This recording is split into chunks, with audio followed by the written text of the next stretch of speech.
అమ్మా, తలుపు తీ. నేను 1990ల బెంగళూరులో జీవించిన వ్యక్తిని. ఆ భయాన్ని నా కళ్ళతో చూశాను. ఆ రోజుల్లో రాత్రి పడితే చాలు మా తలుపు దగ్గర ఎవరో మెల్లగా తట్టేవారు. ఆ తరువాత లేదు. ఒక స్వరం వినిపించేది, అమ్మా తలుపు తీయి. ఆ స్వరం మన బంధువుల్లానే వినిపించేది. అందుకే భయం ఇంకా ఎక్కువ. ఆ తలుపు తెరిస్తే ఉదయం చూడమని అందరికీ తెలుసు. జనం చెప్పుకునేవారు, ఆమె ఒక మంత్రగత్తె అని, మగవాళ్లను వేటాడే ఆత్మ అని.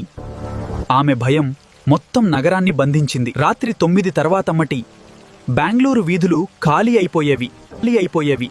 ఆ భయం నుంచి తప్పించుకోవడానికి మేమందరం ఒక మార్గం కనుక్కున్నాం. ప్రతి ఇంటి తలుపుల మీద బొగ్గుతో లేదా ఎర్ర రంగుతో నాళేబా అని రాయడం మొదలుపెట్టాం. కన్నడలో దాని అర్థం రేపురా.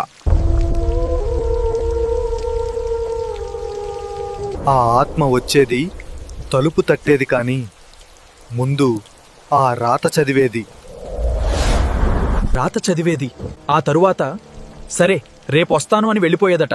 మళ్ళీ మరుసటి రోజు వచ్చి మళ్ళీ అదే చదివి వెనక్కి వెళ్ళేది. మా నాళేబా ఆ ఆత్మను ఒక అంతం లేని టైం లూప్లో బంధించింది. కానీ దానికి ఎలాంటి శాస్త్రీయ ఆధారాలు లేవు. అయినా ఆ రాత్రుల భయం ఇప్పటికీ మర్చిపోలేము. ఈ కథ మీకు గుర్తుందా? లేదా మీరు కూడా ఇలాంటి దెయ్యాల అనుభవాలు ఎదుర్కొన్నారా? ఇలాంటి హారర్ కథలు నచ్చితే లైక్ చేయండి, షేర్ చేయండి.